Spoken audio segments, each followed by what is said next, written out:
Cerrah aslında. Orada aslında bahsi geçen 80 kadar ev var. Bu evleri daha önce işgalci İsrail bir avukat oyunuyla o ev sahiplerinden bir imza almış. Bir avukat tayin etmişler. Ama bu avukat barodan, yani kendileri bir parayla avukat tutmamışlar. Bu kağıda istinaden avukat buradaki bütün evlerin işgalci İsrail'e verilmesini ve buradaki insanların da kiracı olarak burada işte 20 yıl gibi bir süre yaşamasını sağlayacak bir anlaşma imzalamış buradaki insanlar adına. Dolayısıyla aradan 20 yıl geçene kadar da işgalci İsrail hiçbir şey söylemiyor. Tansiyonun tırmandığı Şeyhcerrah Mahallesi'ndeki olaylara dikkat çekmek için ve önümüzdeki günlerde idrak edeceğimiz Kudüs Haftası etkinlikleriyle ilgili birkaç hususu bu sivil toplum kuruluşlarımız adına değerlendirmek için sizleri buraya davet ettik. Tekrar katılımlarınızdan dolayı hepinize teşekkür ediyorum. 55 sivil toplum kuruluşu olarak hazırlamış olduğumuz basın açıklaması metnini sizlerle paylaşacağım. Kudüs bir İslam şehri, Mescid-i Aksa bir Müslüman mabedidir. Dünyada öyle şehirler vardır ki bu şehirler insanlığın tarihini olduğu kadar vicdanını ve ruhunu da yansıtırlar. Tarih boyunca peygamberler ve salihler yurdu olan Kudüs, bu şehirler arasında ilk sırada yer almaktadır.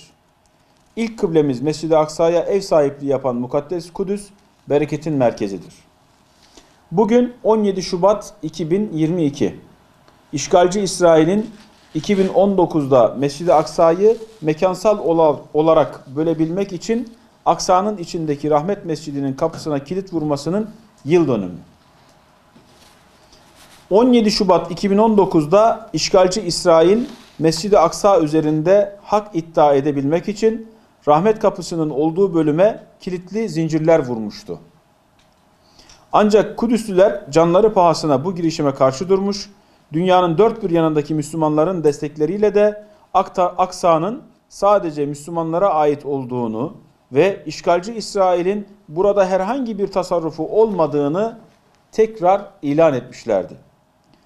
Bu büyük direnişin ardından Mescid-i Aksa'nın mekansal olarak bölünmesinin bir kere daha önüne geçilmişti. Tarih boyunca iyilerin ve iyiliklerin çekim merkezi olan, bütün dünyaya barış ve istikrar yayan Kudüs, bugün işgalci İsrail'in en temel insan haklarını bile yok sayan uygulamalarıyla bir kez daha büyük bir tehlike altındadır.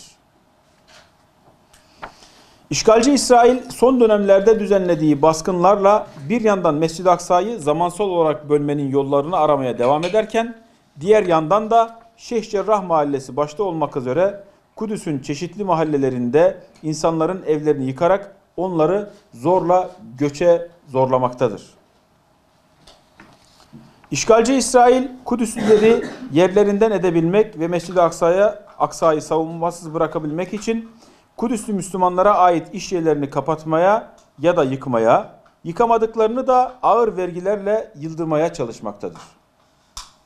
Kudüslülere uygulanan hukuksuz gözaltılar, uzaklaştırma cezaları, baskınlar, tutuklamalar öylesine artmıştır ki bugün binlerce Kudüslü asılsız suçlamalarla cezaevlerinde tutulmaktadır. Bu saydıklarımızın tamamı Kudüs'te yaşayan Müslümanlara sırf Kudüs'ü terk etmedikleri için uyguladıkları hukuk dışı uygulamalardan sadece birkaçıdır. Kudüslülerin en temel insan haklarını dahi yok sayan işgalci İsrail, adeta dünyada hiçbir gücün kendisine hesap sormayacağını varsayarak büyük bir hata yapmaktadır. İşgalci İsrail, eğer yaptıkları zulümleri hiç kimsenin görmeyeceğini veya zamanla unutulacağını düşünüyorsa çok büyük bir gaflet içindedir. Çünkü Şeyhcerrah Mahallesi'nde, Rahmet Kapısı olaylarında, Esbat Kapısı olaylarında, Kudüs'ü gören gözler, duyan kulaklar, Kudüs için atan kalpler dünyanın her yerinde bu hukuksuzlukları kaydetmektedir. Bu noktadan hareketle Kudüs Şurası olarak Türkiye'de ve dünyada Kudüs hakkındaki evrensel bilincin geliştirilmesi ve toplumun her kesimine Kudüs farkındalığının yaygınlaştırılması amacıyla ilgili resmi ve sivil tüm kurum kuruluşları 25 Şubat 4 Mart 2022 tarihleri arasında Kudüs haftasını kutlamaya ve dayanışma ruhu içerisinde kaynaklarını seferber etmeye davet ediyoruz. Bu minvalde İsra ve Miraç gecesine denk gelen haftada Diyanet İşleri Başkanlığımızca da ilan edilen Kudüs haftasında Türkiye'de bulunan sivil toplum kuruluşları olarak hazırlayacağımız ilk kıblemizin bekçileri olan Kudüs halkı ile dayanışma çerçevesinde bir dizi etkinliği sizlerle paylaşıyoruz.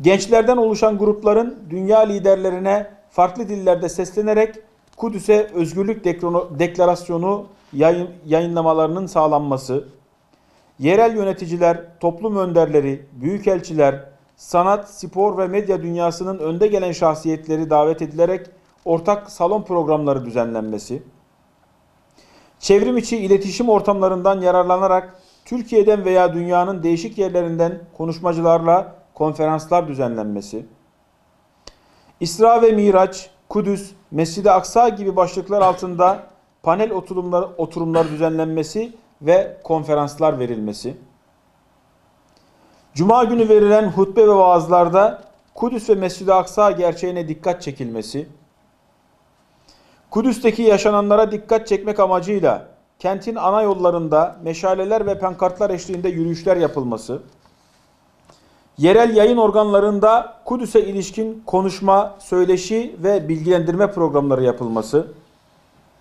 kent meydanlarında veya kültür merkezlerinde hafta boyunca Kudüs ve Mescid-i Aksa ile ilgili fotoğraf sergileri açarak bilgilendirici broşürler dağıtılması, Kudüs haftası boyunca yurt genelindeki ilk ve orta öğretim okullarında Kudüs ve Mescid-i Aksa hakkında bilinç ve farkındalık programları düzenlenmesi, Kudüs haftası boyunca gerçekleştirilecek faaliyetlerde ve halka açık ortamlarda Minye Kudüs maketi geliştirilerek sergilenmesi, özel görsellerle birlikte Kudüs haftası ve benzeri etiketlerin Türkiye ve dünya gündeminde yer alması sağlanması sosyal medyada, sosyal medya araçlarında hafta boyunca ilgili yazı ve görsel içerikleri paylaşarak Kudüs'e ve Müslümanların sorumluluklarına dikkat çekilmesi, halkın yoğun olarak bulundukları mahallelerde etkili sloganlarla billboard ve pankart çalışması yapılması, Miraç gecesi Peygamber Efendimiz sallallahu aleyhi ve sellemin içecek olarak sütü seçmesi hatırasına, okul, cami veya meydan gibi yerlerde süt dağıtımı yapılması, Kudüs'e hizmeti geçen veya Kudüs ile ilgili çalışmalar yapan ilim adamı, akademisyen, yazar gibi şahsiyetlere muhtelif ödüller verilmesi, Kudüs ve Mescid-i Aksa hakkında yazılan kitaplarda toplu tedarik edilerek özellikle gençlere hediye edilmesi, Kudüs ve Mescid-i Aksa hakkında yazılan şiirlerin okunduğu şiir geceleri düzenlenmesi, Kudüs konusunda çalışmaları olan öğrencilerin paneller düzenlenmeye teşvik edilmesi, bizler Kudüs Şurası adıyla Türkiye'deki sivil toplum kuruluşları olarak Kudüslülerin rahmet kapısı müdafasındaki başarılarını yeniden hatırlattığımız bugün de yaşanan tüm zulümler için işgalci İsrail'in karşısında duracağımızı deklare ediyor. İlk kıblemizin bekçileri olan Kudüs halkına da en içten sevgi ve muhabbetlerimizi gönderiyoruz. Unutmayalım ki bugün atılacak adımlar yarınki fethin yollarını bize açacaktır. Ey şerefli beldenin şerefli halkı! Bugüne kadar hep sizinleydik. Bugünden sonra da sizinle olacağız. Özgür Kudüs'te buluşmak ve Mescid-i Aksa'da birlikte fetih namazı kılmak dileğiyle Allah'a emanet olun.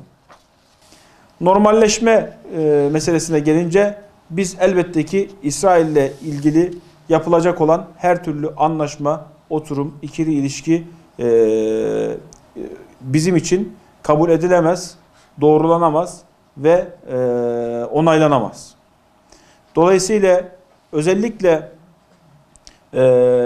geçen hafta da yine basın açıklamasında belirttiğimiz gibi yakın dönemde yapılması planlanan sözde Cumhurbaşkanı'nın Türkiye ziyareti bizlerce de istenmemektedir. kendisinin bu topraklara gelmesini, ülkemize gelmesini istemiyoruz. Çünkü işgalci İsrail çantasında hiçbir zaman doğru bir şey taşımaz. Kan ve gözyaşından başka bir şey getirmez. Fitne, ayrılık ve insanların akıllarını bulandırıcı şeylerden başka şeyler taşımaz. Dolayısıyla biz temenni ederiz ki onun ziyareti gerçekleşmez, herhangi bir şekilde iptal olur. Bunu temenni ediyoruz.